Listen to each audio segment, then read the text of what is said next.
നമസ്കാരം. കാർഷിക പഞ്ചാംഗപ്രകാരം മലയാള മാസമായ മേടത്തിലെ ആദ്യ ദിവസമാണ് നാം മേടവിഷു അല്ലെങ്കിൽ മഹാവിഷുവായി ആഘോഷിക്കുന്നത്.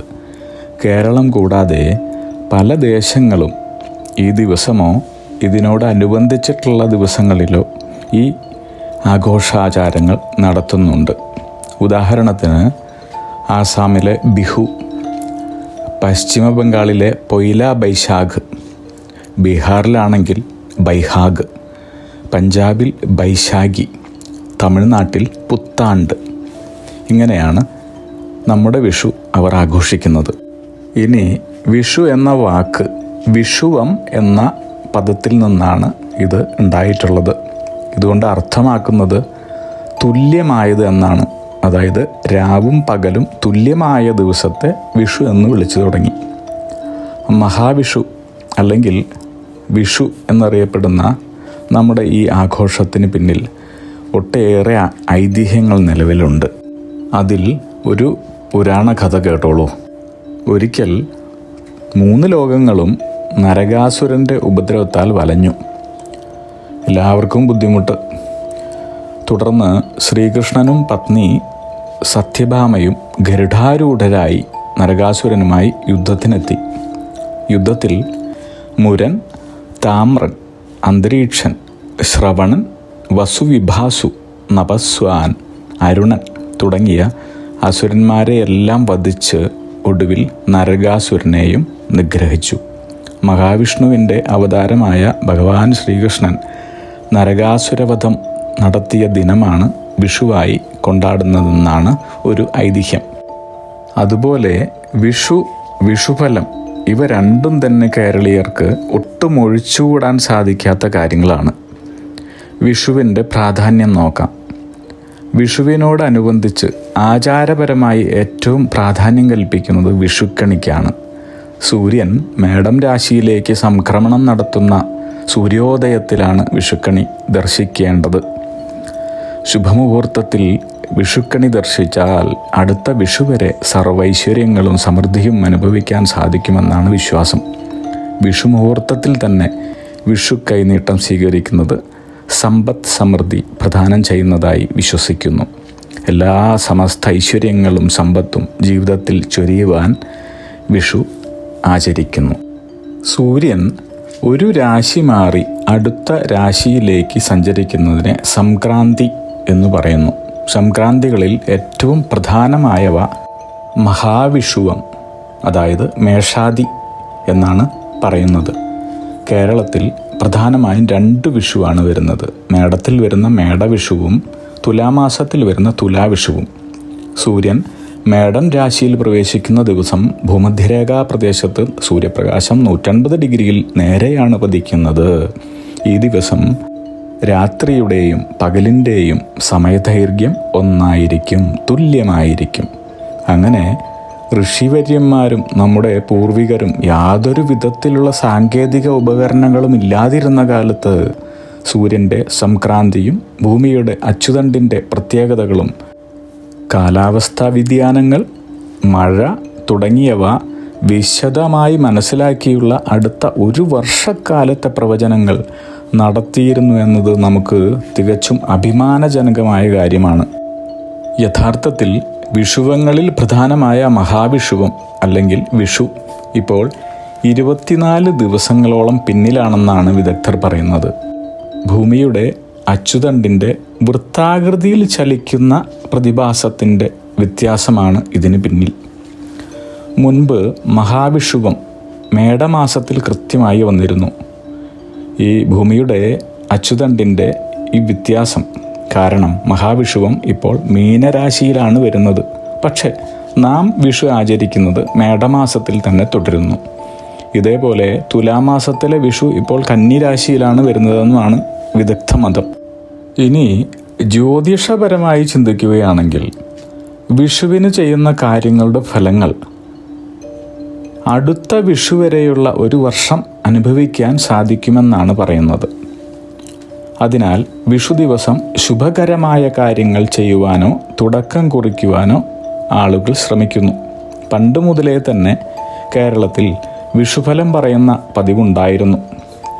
അടുത്ത ഒരു വർഷത്തെ ഗ്രഹങ്ങളുടെ സ്ഥാനങ്ങൾ ഗണിച്ച് അതിനെ അടിസ്ഥാനമാക്കിയാണ് വിഷുവിന് ഫലം പറയുന്നത്. സൂര്യൻ്റെ മേടസംക്രമണം കണക്കാക്കി വിവിധ തരത്തിലുള്ള ഗണന ചിന്തകളിലൂടെയാണ് ജ്യോതിഷികൾ വിഷുഫലം പ്രവചിക്കുന്നത്. ഇങ്ങനെ പ്രവചിക്കുന്ന വിഷുഫലത്തിന് ഓരോ കേരളീയൻ്റെയും ജീവിതത്തിൽ ഉള്ള പ്രാധാന്യം പറഞ്ഞറിയിക്കാൻ സാധിക്കുന്നതല്ല. അടുത്ത ഒരു വർഷക്കാലത്തെ ജീവിത പ്രതീക്ഷകളും മോഹങ്ങളും ചിന്തകളും, അതായത് വിദ്യാഭ്യാസം, വിവാഹം, സന്താനങ്ങൾ, ഗൃഹനിർമ്മാണം, ജോലി, ബിസിനസ്, മറ്റു കാര്യങ്ങൾ, അങ്ങനെ ജീവിതത്തിൻ്റെ എല്ലാ മേഖലകളിലുമുള്ള കാര്യങ്ങളെല്ലാം ഈ വിഷുഫലത്തെ അടിസ്ഥാനമായാണ് ഒരു ശരാശരി കേരളീയൻ ചിട്ടപ്പെടുത്തുന്നതും ശുഭാപ്തി വിശ്വാസം നേടുന്നതും.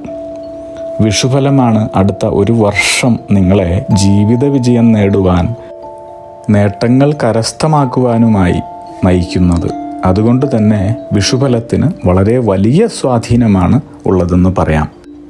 ഇനി നിങ്ങളുടെ വിഷുഫലം എങ്ങനെയാണ് ജീവിതത്തിൽ പ്രതിഫലിക്കുന്നതെന്ന് നോക്കാം. പഴമക്കാർ പറയും, നല്ല മഴക്കാറുണ്ട്, ഇന്ന് മഴ പെയ്യും. കുറച്ച് കഴിഞ്ഞാകട്ടെ കാറ്റ് വരികയായി, മഴയൊട്ട് പെയ്യുന്നുമില്ല. അപ്പോൾ അവർ പറയും, കാറ്റ് വന്നു, മഴയെ കൊണ്ടുപോയി. അതായത് എവിടെ നിന്നോ ഇങ്ങോട്ട് മഴ കൊണ്ടുവന്നത് കാറ്റാണ്, ആ കാറ്റ് തന്നെ മഴ എങ്ങോട്ടോ കൊണ്ടുപോയി എന്ന്. ഇതുപോലെ തന്നെയാണ് വിഷുഫലത്തിൻ്റെ കാര്യവും. നല്ല മഴക്കാറുണ്ട്, മഴ പെയ്യും, എന്നാൽ കാറ്റ് അനുകൂലമാകണം. എന്താണ് ആ കാറ്റിനെ അനുകൂലമാക്കുന്ന കാര്യങ്ങൾ എന്ന് നമുക്ക് നോക്കാം. ഹൈന്ദവ വിശ്വാസമനുസരിച്ച് നമുക്ക് നമ്മുടെ സൽക്കർമ്മ ഫലങ്ങൾ, ഭാഗ്യം, ഐശ്വര്യ, സമ്പദ് സമൃദ്ധി ഇത്യാദികൾ യഥാസമയം അനുഭവിക്കുവാൻ സാധിക്കണമെങ്കിൽ, അല്ലെങ്കിൽ നമുക്ക് അതെല്ലാം അനുഭവിക്കുവാനുള്ള അർഹത കൈവരണമെങ്കിൽ ഈശ്വരാനുകൂലം ഉണ്ടാവണം. ഇനി ഈശ്വരാനുകൂലം അനുഭവിക്കണമെങ്കിലോ പിതൃദോഷങ്ങൾ, ഗ്രഹ രാശി നക്ഷത്ര ദോഷങ്ങൾ, കുടുംബ ധർമ്മ ദൈവങ്ങളുമായി ബന്ധപ്പെട്ട ദോഷങ്ങൾ, ഭൂമി ഗ്രഹദോഷങ്ങൾ എന്നിവ പാടുള്ളതല്ല. അപ്പോൾ ഈ പറഞ്ഞ ദോഷങ്ങളൊന്നും തന്നെ ബാധിക്കാതെ ശ്രദ്ധിച്ചു ജീവിക്കുന്നവർക്കാണ് തങ്ങൾക്ക് അർഹമായ എല്ലാ ഗുണബലാനുഭവങ്ങളും വിഷുഫലത്തിലൂടെ യഥാസമയത്തു തന്നെ കൈവരുന്നത്. അതുകൊണ്ട് വിഷുഫലം നമുക്ക് യഥാസമയം തന്നെ അനുഭവയോഗ്യമാകുവാനും അതുകൊണ്ട് ജീവിതത്തിൽ പ്രയോജനമുണ്ടാകുവാനുമായി ചില കാര്യങ്ങൾ ശ്രദ്ധിക്കേണ്ടതുണ്ട്, ചെയ്യേണ്ടതുണ്ട്. ഇങ്ങനെ വളരെ ജാഗ്രതയോടെയുള്ള കാര്യഫല സിദ്ധിപ്രാപ്ത മാർഗങ്ങളാൽ ആണ് നിങ്ങൾക്ക് പ്രവചിച്ചിട്ടുള്ള വിഷുഫലങ്ങൾ പ്രാപ്തമായി വരുന്നതെന്ന് പറയാം. നേരത്തെ പറഞ്ഞതുപോലെയുള്ള ഗ്രഹരാശി നക്ഷത്ര ദോഷങ്ങൾ, കുടുംബധർമ്മ ദൈവഗണങ്ങളുമായി ബന്ധപ്പെട്ട ദോഷങ്ങൾ, ഭൂമി ഗൃഹദോഷങ്ങൾ എന്നിവ ഒരു ജ്യോതിഷിയെ സമീപിച്ച് കണ്ടുപിടിച്ച് വേണ്ടുന്നത് ചെയ്യാവുന്നതാണ്. അതുകൊണ്ട് തന്നെ അവയൊഴികെ നിങ്ങൾ ചെയ്യേണ്ടുന്ന കാര്യങ്ങളാണ് ഇവിടെ പറയുന്നത്. ഈ കാര്യങ്ങൾ ചിട്ടയോടെ യഥാസമയത്ത്, അതായത് മേടമാസം കഴിയുന്നതിന് മുൻപ് തന്നെ ചെയ്ത് പൂർത്തിയാക്കുന്നവർക്ക് തങ്ങളുടെ വിഷുഫലത്തിലെ കാര്യങ്ങൾ അതേ പ്രകാരത്തിലൂടെ സിദ്ധിക്കുന്നത് സുനിശ്ചയം അനുഭവമതം. തങ്ങളുടെ ജന്മനക്ഷത്ര ക്ഷേത്രങ്ങൾ സന്ദർശിക്കുന്നത് ഏറ്റവും പുണ്യകരമായ പ്രവൃത്തികളിലൊന്നാണ്. ഓരോ ജന്മത്തിനും ഓരോ നക്ഷത്രങ്ങളുണ്ട്. ഓരോ നക്ഷത്രങ്ങൾക്കും ഓരോ ദേവതകളും. ആ ദേവതകളെ മനസ്സിലാക്കി അതാത് നക്ഷത്രങ്ങൾക്കുള്ള ക്ഷേത്രങ്ങളിൽ പോയി പ്രാർത്ഥിച്ചാൽ ജീവിത വിജയവും ഐശ്വര്യവും നിശ്ചയമാണ്. ഓരോ നക്ഷത്രങ്ങൾക്കും ദോഷങ്ങൾ മാറി ഫലം പൂർണ്ണമായും ലഭിക്കുവാൻ ജന്മനക്ഷത്രത്തിനനുസരിച്ചുള്ള ക്ഷേത്രങ്ങൾ തന്നെ സന്ദർശിക്കേണ്ടതുണ്ട്. ആയില്യം നക്ഷത്രം. മറ്റുള്ളവരെ പെട്ടെന്ന് ആകർഷിക്കുന്ന സ്വഭാവക്കാരായ ഈ നക്ഷത്രജാതർ വാക്കുകൾ കൊണ്ട് മറ്റുള്ളവരെ മുറിവേൽപ്പിക്കുന്നവർ കൂടിയാണ്. ആരെയും അന്ധമായി വിശ്വസിക്കാത്ത ഈ നക്ഷത്രജാതർ അപാരമായ നേതൃഗുണം കാണിക്കുന്നവർ കൂടിയാണ്. ആരെയും സഹായിക്കുന്നതിൽ ഇവർ മടി കാണിക്കാറില്ല. ആയില്യം നക്ഷത്രം സർപ്പത്തിൻ്റെ നാളാണെന്നാണ് വിശ്വസിക്കപ്പെടുന്നത്. ചെയ്യേണ്ടുന്ന കാര്യങ്ങൾ: 1. ആയില്യം നാളിൽ ജനിച്ചവർ തങ്ങളുടെ നക്ഷത്ര ദിവസങ്ങളിൽ സർപ്പപ്രീതിക്കായി 100 പാലും വഴിപാട് കഴിക്കേണ്ടതാണ്. 2. സാധിക്കുമ്പോഴെല്ലാം തൃക്കേട്ട രേവതി നാളുകളിൽ സർപ്പക്ഷേത്ര ദർശനം നടത്തി യഥാശക്തി വഴിപാടുകൾ നടത്തുക. 3. പിറന്നാൾ ദിവസം ശ്രീകൃഷ്ണ ക്ഷേത്ര ദർശനം നടത്തി യഥാശക്തി വഴിപാട് നടത്തുക. 4. ഗണപതി ഭജനം ദിവസവും നടത്തി സാധിക്കുമ്പോഴെല്ലാം ക്ഷേത്ര ദർശനം നടത്തി ഓരോ തേങ്ങ ഉടയ്ക്കുകയും യഥാശക്തി വഴിപാട് നടത്തുകയും ചെയ്യുക. 5. സാധിക്കുമ്പോഴെല്ലാം സുബ്രഹ്മണ്യ ക്ഷേത്രം സന്ദർശിച്ച് പാൽ അഭിഷേകം, പഞ്ചാമൃത നിവേദ്യം എന്നീ വഴിപാടുകൾ നടത്തുക. 6. ജന്മനക്ഷത്രങ്ങളിൽ ശാസ്താക്ഷേത്ര ദർശനം നടത്തി നീരാഞ്ജനം മുടങ്ങാതെ നടത്തുക. 7. വ്യാഴാഴ്ചകളിൽ മത്സ്യമാംസാദികൾ ഒഴിവാക്കി നരസിംഹക്ഷേത്ര ദർശനം നടത്തി പാനകം നിവേദിച്ച് ശത്രുസംഹാര പുഷ്പാഞ്ജലി നടത്തുക. 8. തമിഴ്നാട്ടിലെ തഞ്ചാവൂരിലുള്ള കർക്കടേശ്വര ക്ഷേത്രമാണ് ആയില്യം നക്ഷത്രക്കാരുടെ ജന്മനക്ഷത്ര ക്ഷേത്രം. ഇവിടം സന്ദർശിച്ച് 1 നാഴിക നേരമെങ്കിലും ക്ഷേത്രത്തിൽ തങ്ങിയുള്ള പ്രാർത്ഥന, യഥാശക്തി വഴിപാടുകൾ എന്നിവ നടത്തുക. ഈ ക്ഷേത്രത്തിന് 1000 മുതൽ 2000 വരെ വർഷം പഴക്കമുണ്ടെന്നാണ് വിശ്വസിക്കപ്പെടുന്നത്. ഇവിടുത്തെ ശിവൻ സ്വയംഭൂവാണ്. സാധാരണ ക്ഷേത്രങ്ങളിൽ നിന്നും വ്യത്യസ്തമായി 2 ദേവിമാർ കൂടി ഇവിടെ പ്രതിഷ്ഠയുണ്ട്.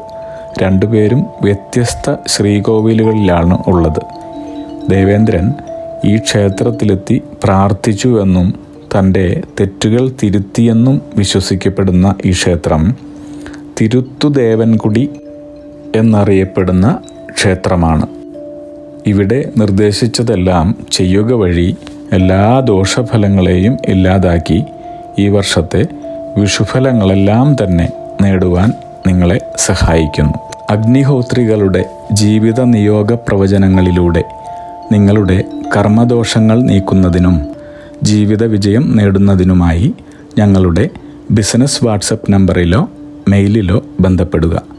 പരീക്ഷ, ഇൻ്റർവ്യൂ, ഇഷ്ടജീവിത പങ്കാളി, വിവാഹം, സന്താനഭാഗ്യം, രോഗദുരിതങ്ങളിൽ നിന്നുള്ള മോചനം, ഉദ്യോഗസ്ഥാന ലബ്ധി, ഭൂമി സ്വീകരണം, ഗൃഹനിർമ്മാണം, ഇഷ്ടജനലബ്ധി, ദാമ്പത്യ സൗഖ്യം, ജോലി, ബിസിനസ്, മറ്റു കർമ്മരംഗങ്ങളിലെ അഭിവൃദ്ധി, ആയുരാരോഗ്യ സൗഖ്യം, സർവസമസ്ത സമ്പദ് സമൃദ്ധി തുടങ്ങി എല്ലാ ജീവിത വിജയങ്ങൾക്കും കൂടാതെ സമ്പൂർണ്ണ ദോഷപരിഹാരങ്ങൾക്കും ഇഷ്ടകാര്യ വിജയങ്ങൾക്കും സർവ്വ ഐശ്വര്യങ്ങൾക്കുമായി വിവിധ രത്നക്കല്ലുകൾ ധരിക്കുന്നതിനുള്ള ഉപദേശങ്ങൾക്കായും പ്രശ്നപരിഹാരങ്ങൾക്കുമായി നിങ്ങൾക്ക് അഗ്നിഹോത്രി ജീവിത നിയോഗ ആചാര്യന്മാരുടെ ഉപദേശം സ്വീകരിക്കാവുന്നതാണ്. ഒരു കാര്യം പ്രത്യേകം ഓർക്കുക: നേരിട്ടുള്ള private consultation, online phone consultation എന്നിവയ്ക്ക് വാട്സപ്പിലൂടെയോ മെയിലിലൂടെയോ ഉള്ള മുൻകൂർ ബുക്കിംഗ് ആവശ്യമാണ്. ബിസിനസ് വാട്സപ്പ് നമ്പർ ശ്രദ്ധിച്ചോളൂ: 9846797971. Mail ID myniyogam@gmail.com. നിങ്ങളുടെ എല്ലാ വിധത്തിലുമുള്ള പിതൃ, കർമ്മ, ഗ്രഹ, രാശി, നക്ഷത്ര ദോഷനിവൃത്തികൾക്കും പരമമായ ജീവിത വിജയത്തിനും അവസാനത്തെ അത്താണി അഗ്നിഹോത്രി ജീവിത നിയോഗ ആചാര്യന്മാർ. അഗ്നിഹോത്രികളുടെ ജീവിത നിയോഗ പ്രവചനങ്ങൾ മനുഷ്യ നന്മയ്ക്ക്.